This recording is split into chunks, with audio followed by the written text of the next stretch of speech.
ఇటు సార్ ఇటు హాయ్ నాగ్ అశ్విన్ గారు సార్. ఇది నాగ్ అశ్విన్ గారు కల్కి కథ అనుకోవచ్చా?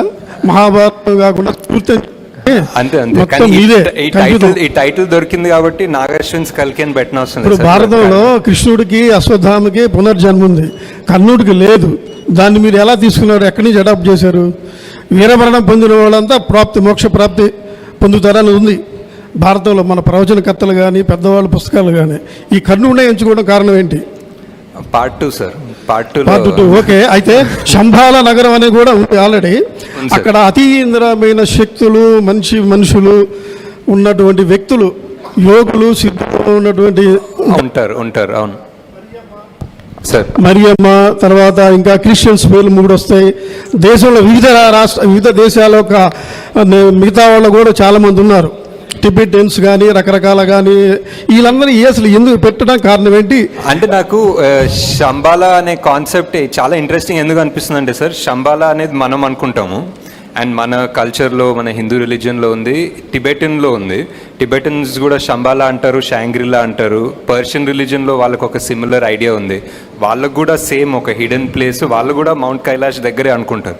సో ఇంత వివిధ జాగ్రఫీస్, వివిధ లాంగ్వేజెస్, కల్చర్స్లో శంబాలా అనే పేరే ఉందనేది నాకు చాలా ఇంట్రెస్టింగ్ అనిపించింది. ఓకే. అండ్ దాన్ని రీఇంటర్ప్రిట్ చేస్తే ఇప్పుడు సిద్ధులు ఆర్ జ్ఞానులు వాళ్ళందరూ ఓన్లీ ఒకే ప్లేస్ నుంచి చెందిన అవసరం లేదు కదా సార్. అన్నీ ఆల్ ఓవర్ ద వరల్డ్ నుంచి రావచ్చు. అండ్ నేను క్రియేట్ చేసిన వరల్డ్లో వాళ్ళందరినీ హంట్ చేస్తున్నారు, వాళ్ళందరినీ దేవుడు అనేది బ్యాన్ చేశారు ఆ వరల్డ్లో. సో వాళ్ళందరూ ఎక్కడో దాక్కోవడానికి, తలదాచుకోవడానికి ఒక ప్లేస్ కావాలి. అండ్ ఆ ప్లేస్ శంబాలా ఎందుకు కాకూడదు అన్న థాట్ ప్రాసెస్ నుంచి వెళ్ళాను సార్. అంటే పేర్లు కూడా కొంచెం ఇదిగా ఉన్నాయి, ఎందుకు అలా పెట్టారు? మరియమ్మ, జాన్ ఏదో 2-3 క్రిస్టియన్స్ పేర్లు ఉన్నాయి. ఎవరు సార్? మరియం అని ఉంది సార్. మరియం అనేది యాక్చువల్లీ అన్ని లాంగ్వేజెస్ దాన్ని బేస్ చేసుకుని పెట్టుకున్నాం సార్. ఇంకోటి వాళ్ళు అతి శక్తులు ఉన్నప్పుడు దేనికోసం పోరాడుతుంటారు? అతీంద్రియ శక్తులు ఉందని పెట్టలేదు సార్. కొన్ని కథలో ఒరిజినల్ అంటే కొంతమంది అంటారు సార్, అది కూడా కల్పితమే కదా సార్, బికాజ్ ఎవరు శంబాలాకి వెళ్ళలేదు.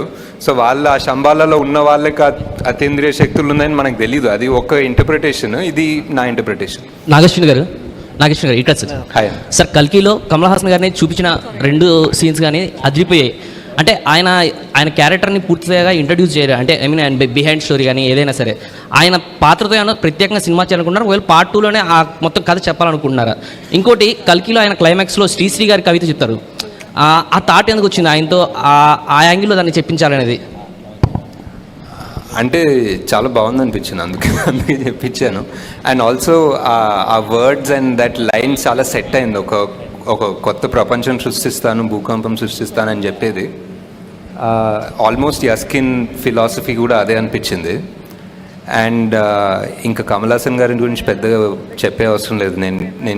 నేను సగం చెప్పిన దాన్నే ఆయన 100-110% తీసుకెళ్తారు. సో దట్స్ పార్ట్ 2 చేస్తారు సార్. పార్ట్ 2లో చూస్తారు ఫుల్గా. సార్ ఈ తెలుగు వెర్షన్ సంబంధించి ఒక చిన్న విమర్శ ఏంటంటే డైలాగ్స్ ఏదో కావాలని వేరే వాళ్ళు చెప్పించారన్నట్టుగా ఉంది. ఎందుకంటే పర్ఫెక్ట్గా మన తెలుగు డిక్షన్ లాగా కాకుండా ఫ్యూచర్లో దానికోసం చెప్పించారా, లేదంటే కావాలని అది చేసిన? లేదా డెఫినెట్లీ ఒక కపుల్ ఆఫ్ క్యారెక్టర్స్ డబ్బింగ్ వాళ్ళ ఒరిజినల్ వాయిసెస్ తోటే చెప్పించాను.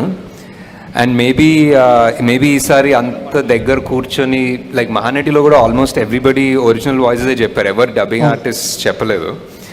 ఈ సినిమాలో కూడా అదే ట్రై చేద్దాం అనుకున్నా, బట్ మేబీ లాస్ట్ మినిట్ తొందర వల్ల ఆ ఫినిషింగ్ రాలేదు, కొంచెం మరీ పట్టి చెప్పినట్టుండే. డెఫినెట్లీ అది మాకు కూడా అనిపించింది. బట్ జస్ట్ వాంటెడ్ ఎవరైనా యాక్టర్ యాక్ట్ చేస్తున్నప్పుడు వాళ్ళ డబ్బింగ్ చెప్తే ఆ పర్ఫార్మెన్స్ 100% ఉంటుందని నా బిలీఫ్. ఇప్పుడు వేరే వాళ్ళు డబ్బింగ్ చెప్పి వాళ్ళ యాక్టింగ్ చేస్తే ఎప్పుడు ఒక నాట్ 100% అనిపిస్తుంది. సార్ అలాగే అమితాబ్ బచ్చన్ గారి క్యారెక్టర్ సార్ దాదాపు సర్కార్ తర్వాత ఆ రేంజ్లో ఆయన హీరోయిజన్ వాడుకున్న సినిమా ఇదే అంటున్నారు అందరూ.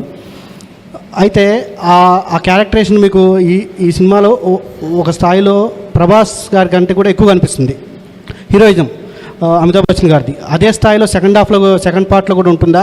At the same time mythology part కొంచెం చూపించారు దీంట్లో, సెకండ్ పార్ట్లో కూడా అది ఉంటుందా మైథాలజీ అనేది? ఉంటుంది కదా సార్, ఇంకా ఇదే క్యారెక్టర్స్ కదా సెకండ్ పార్ట్కి వెళ్ళేవి. సో డెఫినెట్లీ కనెక్షన్ ఉంటుంది. అమితాబ్ బచ్చన్ గారి క్యారెక్టర్ ఎంతవరకు సెకండ్ పార్ట్లో ఉంటుంది? ఉంటారు సార్. సేమ్ ఇక్కడ అలా పైన చూస్తున్నారు, నెక్స్ట్ కట్ చేస్తే మళ్ళీ అక్కడ నుంచి కంటిన్యూ అవుతారు. యా అశ్విన్ గారు, ఇది యాక్చువల్గా మీ ఫ్యామిలీకి సంబంధించిన క్వశ్చన్ అండి. ఓకే. ప్రియాంక దత్